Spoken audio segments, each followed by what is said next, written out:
আমরা এবারেও কিন্তু আশায় বুক বেঁধেছিলাম, মনে করেছিলাম সারা পৃথিবীতে এত বড় খ্যাত একজন মানুষ যারা ডক্টর মোহাম্মদ ইউনূস, উনি নিশ্চয়ই ভালো কিছু করতে পারবেন। নোবেল প্রাইজ পেয়েছেন, সারা দুনিয়াতে মাইক্রো ক্রেডিটে অসাধারণ সাফল্য অর্জন করেছেন, বাংলাদেশের সংস্কারেও সম্ভবত সেই রকম একটা সাফল্য অর্জন করতে পারবেন। 8 মাস ধরে কথা বলেছি, তারপরে একটা চুক্তি সই করেছি, সনদ সই করেছি। সবাই জানেন দলিল যখন লেখা হয়ে যায় সেই দলিল বদলানো যায় না, কিন্তু এরা দলিল বদলে দিয়েছে। ডিজাইন, এলিগেন্স, বিউটি, সেরা পণ্য সবার জন্য জেভিকো।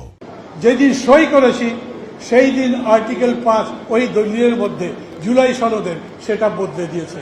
আর এইবার যেটা করলো ঘোষণার মধ্যে, বিএনপি তাদের নিজের বক্তৃতা করেছিল, অনেকগুলো বিষয়ে তাদের দ্বিমত আছে, ইংরেজিতে বলেন নোট অফ ডিসেন্ট। ওনাদের নোট অফ ডিসেন্টের সাথে আমরা কিন্তু একমত নই, আমরা তাদের সাথে সহমত পোষণ করি নাই। কিন্তু বিএনপির নেতারা বলেছেন আমাদের এই ব্যাপারগুলোতে ভিন্নমত আছে, আমরা সেই কারণে আপনাদের আটকাচ্ছি না, আপনারা প্রস্তাব পাশ করে নিয়ে যান, সই করে দেব, কিন্তু যখন ভোট হবে তখন মানুষের কাছে বলবো এই ব্যাপারে আমাদের এই দৃষ্টিভঙ্গি। মানুষ যদি আমাদের সমর্থন করে তাহলে আমরা এটা বাস্তবায়ন করব, আপনাদেরটা করব না। এ তো ঠিক কথাই, জনগণ যা বলবে তাই তো হবে। অতএব তাদের প্রস্তাবে ভিন্নমত থাকলেও আমরা সেটা মেনে নিয়েছিলাম, এবং আমরা যেটা বুঝেছি কমিশনও সেটা মেনেছে। অদ্ভুত বিষয়, কমিশন এখন আমাদের সামনে প্রস্তাব হাজির করবার সময় সেই সমস্ত নোট অফ ডিসেন্ট বা ভিন্নমত বাদ দিয়ে দিয়েছে। এটা একটা 410 ডিগ্রি হলো না? এই প্রথম ডক্টর ইউনূস এবং তার সরকার শুনলেন যে তারা জাতির সঙ্গে এবং বিএনপির সঙ্গে বিশেষ করে প্রতারণা করেছে। আমি একটু ভুল বললাম, প্রথম শোনেন নাই, উনি যাদের কথায় দেশে এসেছিলেন, দেশের দায়িত্ব নিয়েছিলেন, বলেছিলেন ওরা হচ্ছে আমাদের নিয়োগকর্তা, যারা এই আন্দোলনের মূল ভিত্তি তখনকার মতো স্থাপন করেছিল, এখন যারা এনসিপি করে তারাও বলেছে এই সরকার আমাদের সাথে প্রতারণা করেছে। আচ্ছা, যে এই সরকার দেশে ভালো নির্বাচন দেবে, জনগণের কাছে গ্রহণযোগ্য নির্বাচন দেবে, সেই সরকার যদি প্রতারক হয় তাহলে আমাদের করার কি আছে? ডক্টর মোহাম্মদ ইউনূস বিরাট মানুষ, নোবেল প্রাইজ পেয়ে বিরাট মানুষ, মাইক্রো ক্রেডিটে বিরাট মানুষ, কিন্তু দেশের রাজনীতিতে এতই ছোট যে মাপাই যায় না। আমি খারাপ বললাম? আমার শিক্ষক খুব সম্মান করি, কিন্তু যদি ভালো ফুটবল খেলেন, উনি যে ভালো ক্রিকেট খেলবেন তা তো হয় না, সাধারণত হয় না।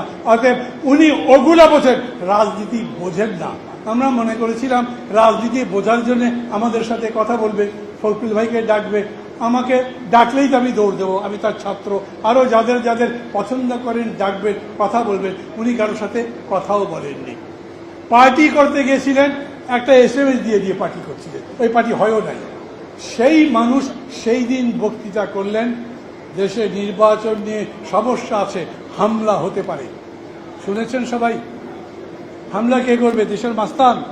আরে দেশের মাস্তান হামলা করলে পুলিশ তো আধা ঘন্টার মধ্যে ঠান্ডা করে দেবে, বড় মাস্তানকে আরবি ঠান্ডা করবে।